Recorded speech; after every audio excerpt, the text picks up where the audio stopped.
we do need to know because this is so serious. The incident at Silvertown was not sort of just a punch up at a train station. This ended up with a charge of attempted murder.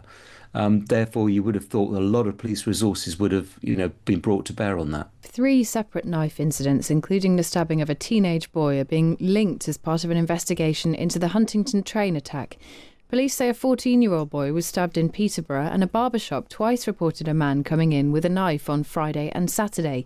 Cambridgeshire Police has referred itself to the independent police watchdog, but the force has been told it doesn't meet the threshold for investigation. Danny Shaw is a former Home Office advisor who now reports on policing and crime, and he joins us now. Good morning. Kate, hi. There is this new information about what happened in the 24 hours before the train attack, Danny. What more can you tell us about what we know? Well, I think there are several attacks, obviously, in the Peterborough area, which are allegedly being linked or possible links to Anthony Williams, who has been charged in this case. And there's also the incident in London, southeast London, at Silvertown, at a train station, when a man was wounded, and a charge of attempted murder has been laid against Anthony Williams for that. Now, that occurred in the early hours of Saturday. I personally think that's the most significant incident here, because it's led to an attempted murder charge, which is very serious. And there was about 18 hours between that attack and then the knife attack on the train. And my question would be really this for the Metropolitan Police, which would have investigated that attack, possibly the British Transport Police as well. What efforts were made to identify the offender in that case? Did they identify the offender as Anthony Williams? Did they try and trace him? And were other forces alerted? Because there was a substantial amount of time, and that's a serious incident.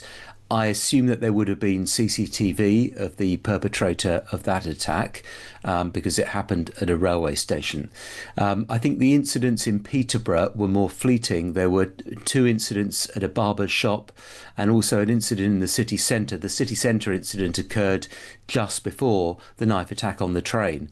So I think there are some questions for Scotland Yard. Obviously, the emergency services have come in for a lot of praise for the way they responded to the knife attack. No question about that. But I think there are some questions for the Met in particular. And in terms of those questions, have we had any confirmation about whether or not there will be an investigation into the Met and into why there was no action taken at that time?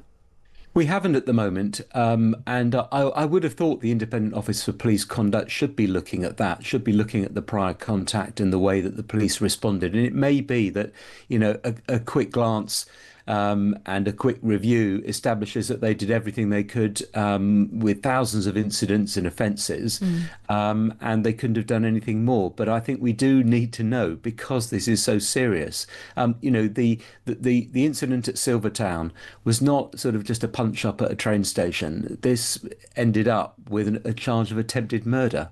Therefore, you would have thought a lot of police resources would have, been brought to bear on that. Is there a question here about the way policing works and how joined up services are? Because, there have been questions about the British Transport Police and other forces working together. Is there something to be investigated on that front? Well, that's always been a problem. You have 43 police forces in England and Wales, plus the British Transport Police, plus obviously other forces across the UK as well. We know that some of them operate different intelligence systems that don't always talk to each other as well as they should do. I think it's fine when there's a planned event, then forces collaborate. There's a system of mutual aid where the police forces can essentially borrow officers from other forces.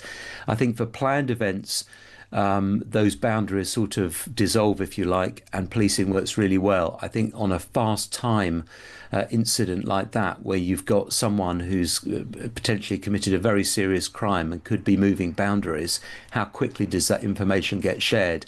I know from previous experience and previous events, it doesn't always happen seamlessly. And finally, Danny, one of the things that's come out of this is the conversation around, as you're saying there, how information can be shared, but what new technology might be able to do. I think most people, most government ministers and most experts have said knife arches at train stations, for example, are a no-go. They will make things more complicated. They won't necessarily solve the problem.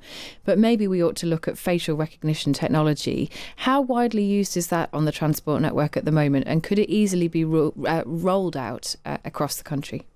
There are two types of facial recognition technology. There's one type which is commonly used by police forces, and including by British Transport Police, which is to identify someone after they've been captured on CCTV.